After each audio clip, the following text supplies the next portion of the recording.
Hello everyone, welcome back to my YouTube channel. मी यज्ञा दयानंद गुरव तुमचे माझ्या यूट्यूब चॅनलवर स्वागत करते. लास्ट व्हिडिओमध्ये आपण ई व्ही एसचा 5th स्टँडर्डच्या ई व्ही एसचा 3rd चॅप्टर पाहिला होता. आज आपण त्याचे क्वेश्चन आन्सर्स पाहणार आहोत. Okay, so let's start to the question answer.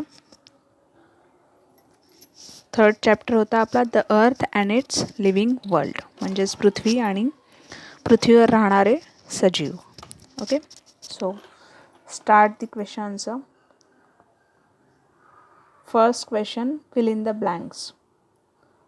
Okay, the hydrosphere extends under the water also. हायड्रॉस्फिअर म्हणजे तुम्हाला सांगितलं होतं हायड्रॉस्फिअर म्हणजेच पाणी, वॉटर, राईट. मग हायड्रॉस्फिअर जे आहे म्हणजेच जी जमीन आहे ती पाण्याखाली सुद्धा एक्सटेंड होते, पसरते. ओके, पसरलेली आहे. Now move to the second question. Reels are the smallest and rivers are biggest freshwater sources. जे रील्स आहेत म्हणजेच रिव्हरपेक्षा जे जो वॉटर सोर्स लहान आहे त्याला रील्स आपण म्हणतो. Okay, so rills are the smallest आणि रिव्हर जे आहेत ते बिगेस्ट आहेत, फ्रेश वॉटर. ओके, तिथे आपल्याला सॉल्टी वॉटर नाही मिळत. Salty water only in ocean, sea मध्ये आपल्याला मिळतात. Okay, now third question. Huge blocks of ice floating in the sea are called आईसबर्ग्स.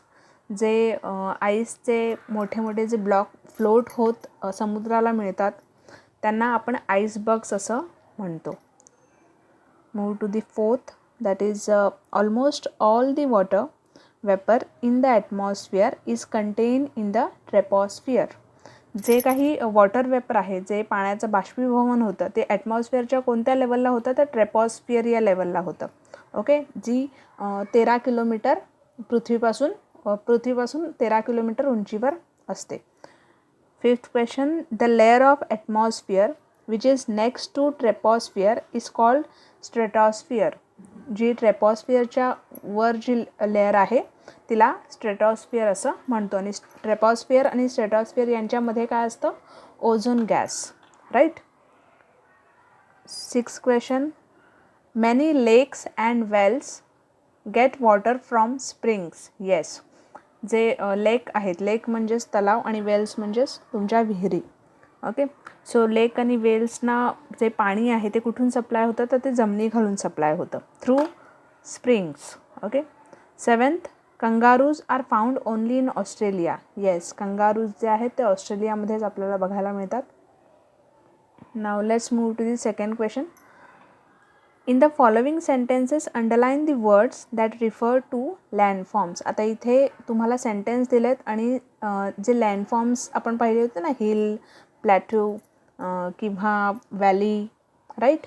So त्यांना आपल्याला अंडरलाईन करायचं आहे. So the first sentence is Anil lives at the foot of a hill. Anil जो आहे तो डोंगराच्या खालील भागात राहतो. मग ह्याच्यात लँडफॉर्म्स कोणता आहे, hill. So underline the word of hill. Then second, Riya lives in a plateau region. Riya जी आहे ती प्लॅट्यू रिजनमध्ये राहते. आपण पाहिलं होतं प्लॅट्यू म्हणजेच पठार. ओके, सो रिया जी आहे ती प्लॅट्यू रिजन, ती पठारी प्रदेशात राहते. Then let's move to the third question. Give any 2 example of each. प्रत्येक ह्याचे 2 एक्झाम्पल आपल्याला द्यायचे आहेत. Weather related events. आता वेदर रिलेटेड इव्हेंट्स कोणते आहेत, हवामानाशी संबंधित कोणते इव्हेंट्स आहेत, कोणत्या घटना आहेत ज्या घडतात तर फॉर्मेशन ऑफ क्लाउड, ऑफकोर्स ढग जे तयार होतात. देन रेनफॉल, पाऊस पडतो. फॉग, धुकं पडतं. देन वाइंड्स, हवा जी आहे. स्टॉर्म्स. ओके, सो ह्या सगळ्या ज्या आहेत त्या रिलेटेड टू वेदर आहेत. Then second question, sources of water. वॉटरचे कोणते सोर्स आहेत तर ऑफकोर्स रील्स अँड ब्रुक्स, बरोबर, streams. Then third, wells and rivers, lakes and ponds and glaciers. Okay, rills म्हणजेच जी रिव्हरपेक्षा लहान असते. ब्रुकसुद्धा ऑलमोस्ट तेवढीच असते. Okay, then streams. थर्ड आहे वेल अँड रिव्हर, विहीर आणि नदी. देन लेक अँड पॉन्ड्स, तलाव आणि जे पॉन्ड आहे ते ग्लॅशियर म्हणजेच हिम नदी. Okay, now move to the fourth question. Answer the following questions. Okay, the first question is what are clouds made up of. Cloud कशाचे तयार होतात. ओके, ढग जे आहेत ते कशाचे तयार होतात. So the answer is now here मी जे आन्सर आहे ते तुम्हाला डिवाइड करून दिलं आहे.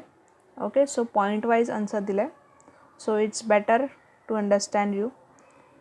So the first point is clouds are made up of fine droplets of water. Cloud जे आहेत ते पाण्याच्या थेंबांनी तयार होतं की नाही. Then second, the sun's heat evaporates the water to form vapours from the earth surface. सूर्याची जी उष्णता आहे त्याच्यामुळे जे जमिनीवरचं पाणी आहे त्याची वाफ होते आणि ती वर क्लाउड तयार करण्यासाठी त्याला मदत होते. Third is this water vapour rises high up in the atmosphere. जे वॉटर वेपर आहे ते वजनाने हलकं असल्यामुळे ते ॲटमॉस्फिअरमध्ये इझिली मूव्ह करू शकतं, राईज करू शकतं. ओके, आणि ते खूप उंचावर जाऊ शकतं. Fourth, at cool heights it condenses forming fine droplets of water which in turn make the clouds. Cool height म्हणजे जेव्हा ते ट्रॅपॉस्फिअरच्या हाईटला जातं तिथे हवेचा जो दाब आहे तो कमी जास्त होत असतो, राईट. सो त्या लेवलला ते जाऊन ते कूल होतं आणि मग तिथे ते पाण्याचे थेंब जे आहेत ते क्लाउडमध्ये कन्वर्ट होतात. Okay, second question, what is mean by biosphere. Now bio म्हणजेच सजीव, राईट. सो बायोस्फिअर म्हणजे काय. Living things are seen in all the envelopes of the earth such as lithosphere, hydrosphere and atmosphere. जे living things आहेत, सजीव जे आहेत ते आपल्याला तिन्ही फेजमध्ये पाहायला मिळतात पृथ्वीवर, राईट. लिथॉस्फिअरमध्ये सुद्धा म्हणजे जमिनीवर सुद्धा पाहायला मिळतात. हायड्रोस्फिअर पाण्यातही पाहायला मिळतात आणि ॲटमॉस्फिअर हवेतही पाहायला मिळतात. All the living things together in this 3 envelopes form a biosphere. आणि ह्या तिन्ही फेजमध्ये जे लिव्हिंग थिंग्स आहेत ते एकत्रितपणे मिळून बायोस्फिअर हा जो टर्म आहे तो तयार होतो. ओके, दस the plants, animals and micro organisms together make a biosphere. आणि म्हणून जे प्लांट्स आहेत, जे झाडं आहेत, ॲनिमल्स प्राणी जे आहेत, मायक्रो ऑर्गॅनिझम्स म्हणजे सूक्ष्मजीव जे आहेत ते एकत्रितपणे मिळून बायोस्फिअर ही लेअर तयार होते. Okay, now move to the next question. That is fifth question. Write short notes on. Okay, you have to write short notes on some terms. The first term is evaporation. Okay, now what is evaporation? Let's see. The heat changes water into vapor. The action is called evaporation. Heat जे आहे ते जे पाणी आहे ते काय होतं, उष्णतेमुळे त्या पाण्याची वाफ होते आणि त्याच प्रोसेसला इव्हॅपरेशन असं म्हणतात. Okay, the sun's heat convert the water present on the earth surface into water vapour. सूर्याच्या उष्णतेमुळे काय होतं, जमिनीवर जे पाणी आहे त्याची वाफ तयार होते. Okay, the water that has percolated into the soils also evaporate due to heat. जे पाणी सॉइलमध्ये मुरलेलं आहे, मातीत मुरलेलं आहे, त्याही पाण्याची सूर्याच्या उष्णतेमुळे वाफ होते.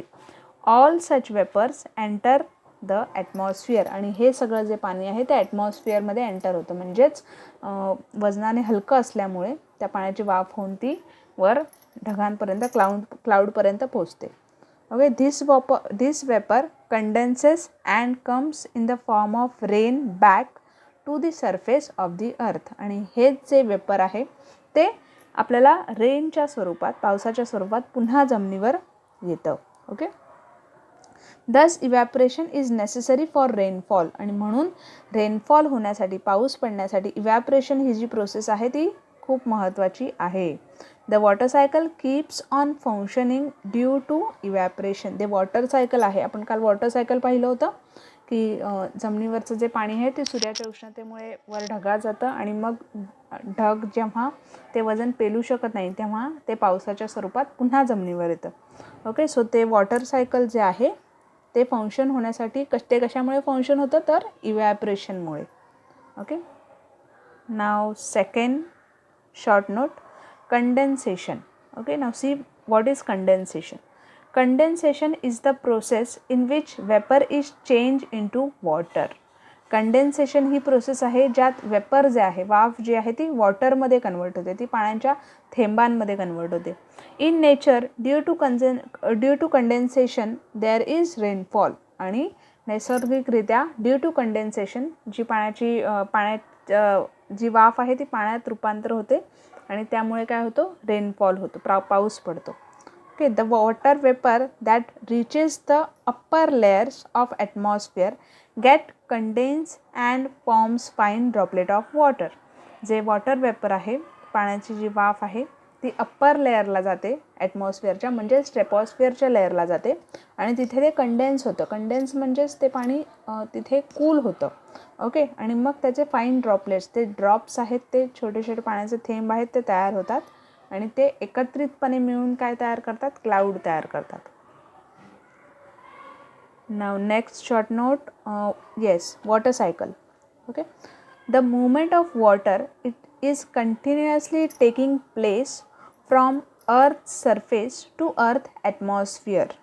जी पाण्याची मूवमेंट आहे ती कंटिन्युअसली, जे वॉटर सायकल आहे ते कंटिन्युअसली गोल फिरते की नाही ते चक्र.